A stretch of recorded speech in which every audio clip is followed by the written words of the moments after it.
Good day, everyone. Today we will be talking about how to make compelling content. Now, social media has become a source of information. During a normal and casual day at home, at the coffee shop, just chilling with your friends, catching up, exchanging stories, to put it simply, nakikipagchismisan.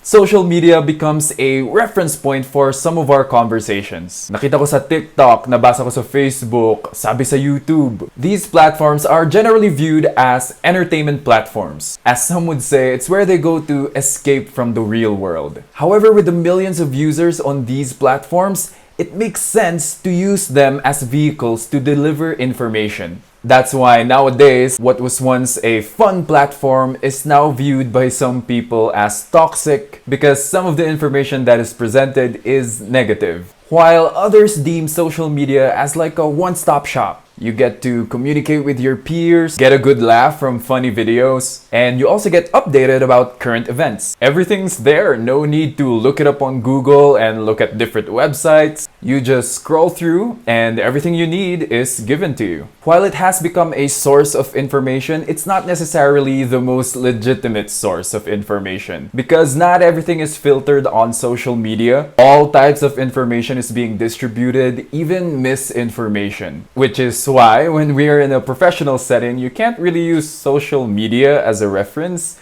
It just doesn't make any sense. It's laughable. According to Facebook, if you shower after playing basketball, you will get pneumonia. And to treat this, we need steam inhalation. What? In a setting where a patient's life is at stake, credible sources are a must. Evidence-based, peer-reviewed, recommended by the clinical practice guidelines. Not the same can be said about using social media as a reference point in an informal setting. Uy, alam mo ba, nabasa ko sa COVID, mag-ivermectin daw tayo araw-araw para maiwasan natin ang COVID. There will be mixed reviews based on who you're talking with. If it's a logical health worker, they will raise an eyebrow. However, for someone who has no background at all in science, they will be all ears. Some will nod along but will have doubts at the back of their minds. And some will just completely agree, believe it, and not verify the sources. Which leads us to the question, why do some people tend to believe misinformation more than factual information? Is it accessibility, availability? Because factual information is there. Anyone and everyone can access it without having to pay for anything. But still, somehow, misinformation prevails. Why? Misinformation is simple. Generally, whether or not you are a healthcare worker, we want things to be easy and less complicated. And social media is not a place for us to analyze and interpret things. Social media is not school. We are not on social media to challenge our brain cells. We're there to chill, so we would want information to be presented in a simple way. However, misinformation does this better than factual information because factual information can get too technical. When misinformation is presented, it uses a sympathetic tone. It appeals to emotion. It connects to the audience. It's relatable. And if someone speaks to you at a level where it addresses your concerns with care, compassion, and understanding, you will listen compared to factual information where the tone is too serious, as if the speaker is hard to reach. When that happens, you lose rapport. There's no connection there because all you do is present the facts. This is it. This is the fact. Take it or leave it. Believe me or not, whatever approach. Whereas misinformation goes the extra mile for the viewer. They are intriguing. They know how to grab your attention. Factual information is just boring. Here's an example of what I mean. To your left is misinformation posted by Pinoy Mystery Channel. This is a verified channel with a check mark. On your right is factual information posted by the official Department of Health YouTube channel. Misinformation has 11K likes and the facts have 8 likes. 8. Not even 8K, it's just 8. Grabe! Ebidensya na maraming namatay dahil sa bakuna. Intriguing. And if you watch the video, it is very easy to understand. And he speaks to the audience on such a relatable level. Compared to Beat COVID-19 Forum, title pa lang.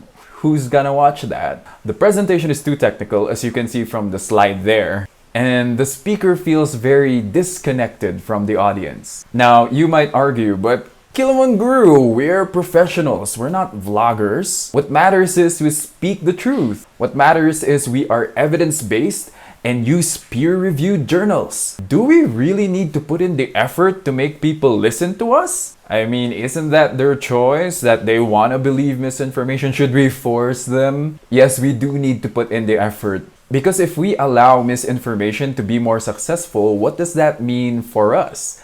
What does that mean for the community, for the country? Information can influence how people decide things. If misinformation prevails, a number of people will be hesitant to be vaccinated. They won't believe in the existence of COVID, all of which will delay us from getting back to the old normal. Misinformation can literally kill. Alright, so how exactly do we make compelling content? Speak their language. Keep in mind that we are not in an office or classroom. You don't need to use formal words to deliver the information on social media. I think one thing that professionals are conscious about is their credibility.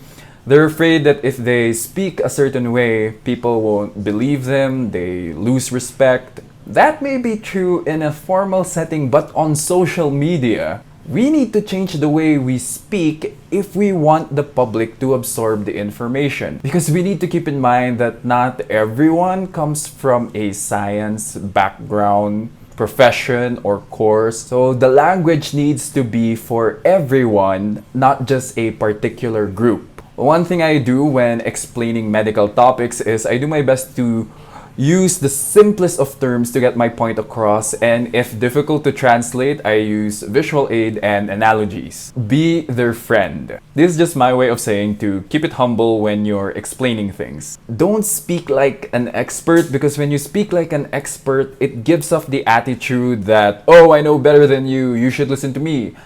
But when you speak like their friend, the approach is more like, hey, I know something and I want to share this with you.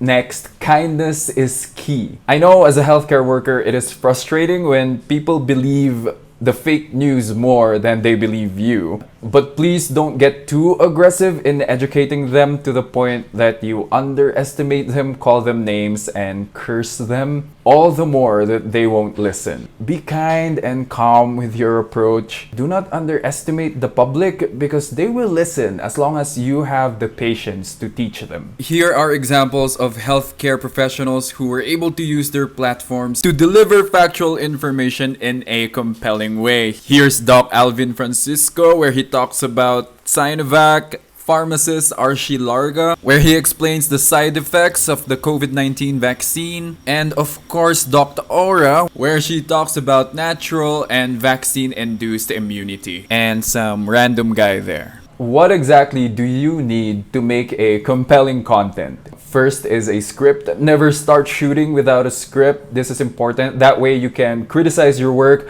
before you even shoot it. Review the details. Since we are talking about facts, every word matters. Make sure to be direct to the point, organized, and to help get your point across even more, use the words to show them what you want to say rather than just telling them.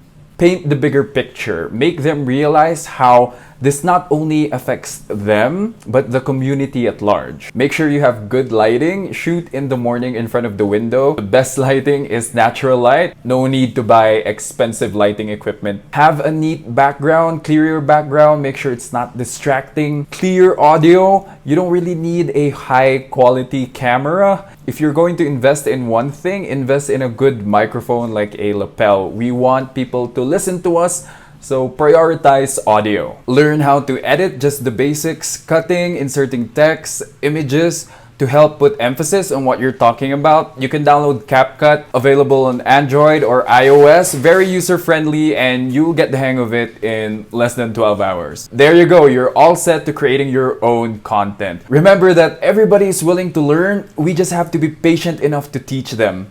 Knowledge is power, but to make it powerful, we need to share it. Thank you so much for listening. Once again, this is Dr. Kiliman Guru. Ligtas ang may alam. Hanggang sa susunod, take care.